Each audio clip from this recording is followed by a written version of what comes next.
Bien, estamos de vuelta con César Gutiérrez y con Crisólogo Cáceres para conversar sobre este esquema que se viene proponiendo para financiar el gasoducto del sur, que consistiría en que se subsidie a través de un cargo en las tarifas eléctricas que pagamos todos los consumidores. Crisólogo, César, ¿cómo están? Gracias por venir a Rumbo Económico. César, ¿crees que podríamos empezar quizá explicando cómo es que se establecen las tarifas eléctricas para que la gente que no es especialista entienda cómo funciona este sistema y después por qué se busca que el gasoducto se financie a través de un subsidio? Sí, bueno, la tarifa tiene como dos grandes componentes, que es la inversión que hacen las empresas en infraestructura, y eso pasa en la factura bajo el concepto de potencia. Y el otro es la operación misma, en la cual toma el combustible y toma todos los costos de operación y mantenimiento, que eso entra bajo el concepto de energía en kilowatt-hora. La suma de ambos es lo que viene a ser la tarifa eléctrica.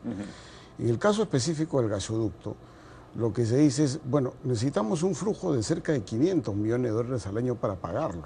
Eso es lo que se necesita. Claro. Y para esos 500 millones de dólares al año, la pregunta es dónde sale. Y claro, uno diría, bueno, del consumo del gas que hay el otro extremo del tubo. Claro. Que hoy día es un consumo todavía inexistente. Hay una expectativa de consumo con el nodo energético del sur y dice, bueno, aquello que no se va a consumir y falta para llenar el tubo hay que pagarlo vía tarifa eléctrica.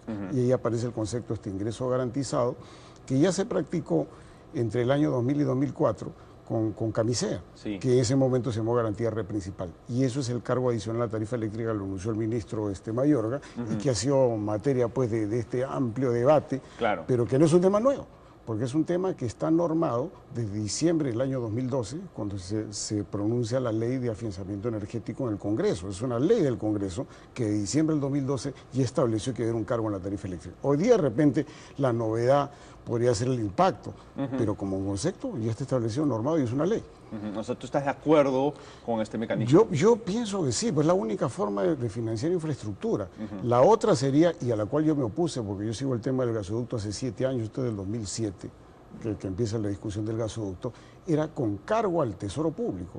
Y me parecía oneroso de ponerle 4.000 millones de dólares al Tesoro Público. Cuando vía tarifa eléctrica, el gran consumidor, los que tienen el ducto existente, los fondos del FISA y una multiplicidad de fuentes de financiamiento son las que financian eso. Y por supuesto una parte le toca al usuario eléctrico. ¿No? Crisólogo, ¿tú qué opinas de este esquema de financiamiento? Yo estoy en contra. Y estoy en contra por las siguientes razones. Primero, por la percepción de la ciudadanía de que es una práctica demasiado usual que las empresas trasladen a los consumidores el costo de obras que están por realizarse. Usualmente el consumidor cree de que cuando una empresa gana una licitación o va a empezar a operar debería traer su propio capital. Pero por ejemplo en el caso de los peajes resulta recurrente que nos trasladen los costos. En segundo lugar está el tema de la legalidad. César lo ha explicado nítidamente, existe la legalidad, pero la legalidad también manifiesta que el Estado defiende el interés de los consumidores. ¿Y qué ley lo dice? Lo dice la Constitución, cuyo artículo 65 señala esto. Y el Código del Consumidor establece que el consumidor tiene una serie de derechos, entre ellos a la protección de sus intereses económicos.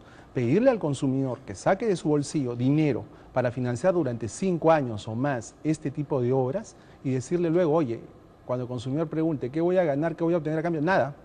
Vas a financiar porque hay que financiar, porque se requiere y no le podemos pedir a la empresa que lo haga, no le podemos pedir a la empresa porque podría desalentar su intención de invertir en el Perú, no le podemos pedir a la empresa por X y Y razones. Lo vas a hacer tú. Bueno, pero ¿qué voy a obtener? Repito, no te garantizamos nada, bueno, que el país crecerá, que habrá un ducto muy bonito. Y yo pregunto a las empresas, yo le puedo decir, oye, págame mi consumo durante los próximos 5 años, si yo no pague nada, la empresa ¿qué me va a decir? Me va a decir, tú estás loco. Del mismo modo, nosotros creemos de que los consumidores, en el caso de que se tomara esta decisión que ha sido comunicada de una manera tan sorpresiva que la capacidad de reacción ha sido mínima, y cuando yo lo he comentado en mi programa de radio, los consumidores ni enterados estaban de este tema. ¿Qué se le va a dar a cambio al consumidor? A mí me pueden decir, oye, bueno, yo me voy a beneficiar de la obra, pero de repente César no, o sea, de repente César vive en un lugar en el cual no se va a hacer acreedor. ¿Qué pasa con aquellos a los cuales tú les vas a cobrar y que no van a obtener nada a cambio? Ese es un tema. Y el otro asunto es que podríamos apelar a la figura de las contribuciones reembolsables que existe hace varios años en la Ley de Concesiones Eléctricas, en virtud de las cuales los consumidores, los grupos de vivienda, los poblados a los cuales una obra determinada va a beneficiar, pero no hay interés porque se realizan las obras de infraestructura, pueden solicitar préstamos, pueden solicitar créditos, unirse y financiar la obra. ¿Pero a cambio de qué? A cambio de que se les reembolse el dinero, a cambio de que tengan algún tipo de descuento, a cambio de que haya algún beneficio, etcétera. Pero son poblados que se van a beneficiar de manera efectiva con una obra determinada, están dispuestos a poner la plata porque van a ser beneficiarios, pero también se les va a devolver. En este caso, salvo que me equivoque, no se ha dicho nada de eso y sencillamente se ha dicho que tirios y troyanos van a pagar. De acuerdo. César, siguiendo en la línea de Crisólogo, cuando el proyecto se diseñó, inicialmente se dijo que iba a ser rentable. La pregunta que todo el mundo se hace es, ¿por qué esto no funciona como cualquier otra empresa? Que el privado asuma el riesgo, ¿no? Cuando digamos, una empresa cualquiera, una mega empresa, realiza un mega proyecto, asume también los mega riesgos, ¿no? Y también asume los mega beneficios, ¿no? Así funciona el mercado, ¿no? Si fracasa, fracasa y el privado asume todos los costos. ¿Por qué esto no puede funcionar así? ¿Y por qué nos tenemos que mojar, pues, los consumidores? Porque no va a haber ningún interesado que pueda asumir 4.000 millones de dólares de inversión más 2.000 millones de dólares de operación y mantenimiento. O sea, lo cual significa que entonces no sería un proyecto rentable. Entonces, ¿por qué lo hacemos? No, no es rentable al principio. Lo que pasó con Camisea, por ejemplo, los beneficios de Camisea han sido múltiples. Y uno de ellos fue la tarifa eléctrica reducida respecto a los combustibles que teníamos antes, igual va a ocurrir ahora. El tema es que al principio eso no es rentable. Cuando se rentabiliza al año 4, al año 5, cuando ya hay forma de que el tubo esté lleno, esto acá se deja de cobrar. Y el beneficio al consumidor ha sido la disminución del precio respecto a que si no existiese gas y se quemara diésel. Pero ese digamos, es el beneficio. Pero eso es algo que sucede en un montón de negocios. También, por ejemplo, si pones un supermercado, probablemente el primer año podría ser que no sea rentable hasta que tienes una masa de consumidores que lo vuelven rentable. O sea, me parece que eso no es excusa porque eso ocurre en un montón de negocios. Digamos, por los montos de inversión y los periodos que son relativamente cortos, en el extremo estamos hablando de cerca de 5 o 6 años en los cuales esto desaparece, necesitas ese impulso inicial. No hay banco que te financie esto. Estos grandes proyectos de inversión más o menos se hacen con 70 o 80% del monto total financiado. No es que se haga con equity de la empresa, no hay empresa alguna en el mundo que lo haga con equity, o sea, con 70-80%. Los bancos no te financian si no tienes una forma de garantizar un ingreso. Y eso es justamente lo que se busca. Ahora, a mí también me parece discutible ese argumento porque, por ejemplo, uno ve cuánto le costó desarrollar el iPad a Apple y son miles de millones de dólares y lo financió con su propio capital. O sea, no es cierto que esos montos no se han financiado por el mismo mercado. Sí, o sea, sí vemos que son financiados en otros productos. Entonces, yo me pregunto... Pero es muy diferente un producto de consumo masivo, donde las inversiones no fueron 500 millones de dólares para desarrollar, o 5.000 millones de dólares, no fueron. Fueron miles de millones.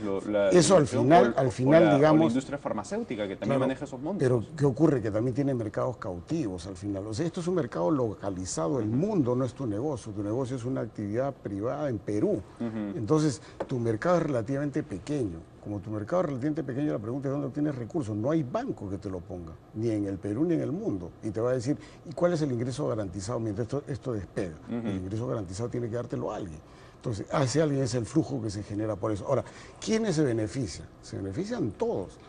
¿Qué lugares del Perú en principio no tendrían por el momento electricidad reducida? Iquitos. Pero si se hace la línea Moyobamba-Iquitos, que ya está en el calendario por inversión, prácticamente en el Perú no va a haber sistema aislado y todos serán los beneficiarios. ¿Cuál es el beneficio? La reducción del precio de electricidad respecto a utilizar las diésel o residual. Ese es el beneficio que se conseguiría.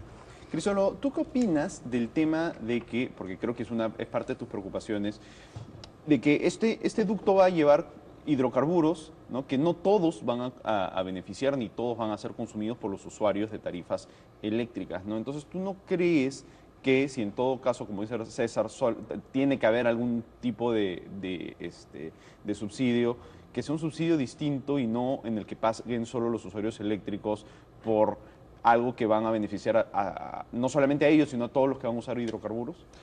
Yo lo que creo es que en primer lugar todos los días los empresarios de todo tamaño corren riesgos para empezar a poner en marcha un negocio. Todo el tiempo, en todo el planeta. El empresario, si no tiene el dinero, lo va a conseguir. Pero es bastante complicado o bien raro pensar de que los empresarios le dicen a sus futuros clientes, oye, págame porque voy a abrir un negocio que en el futuro te va a beneficiar porque te voy a dar un precio menor a ti. Es bien complicado que la gente haga eso. En este rubro se hace. En segundo lugar está el tema de los beneficios, ¿no?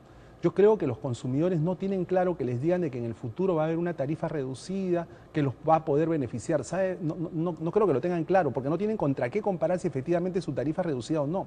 Estos procesos están sujetos a fórmulas, a protocolos que los consumidores difícilmente van a poder validar, van a poder comprender. Yo no lo podría comprender, por ejemplo. O sea, no podría comprender que si me van a cargar a mí un monto determinado en mi recibo, yo voy a beneficiarme después. No lo podría entender. En todo caso, yo lo que creo es que acá hay que hacer algunas cosas.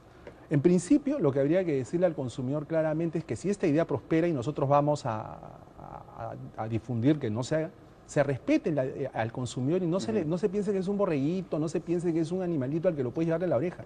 Si la empresa me va a pedir plata a mí, ok, que primero la empresa me diga qué beneficio yo concretamente voy a obtener. Y me lo pregunte y se respete mi autonomía de la voluntad.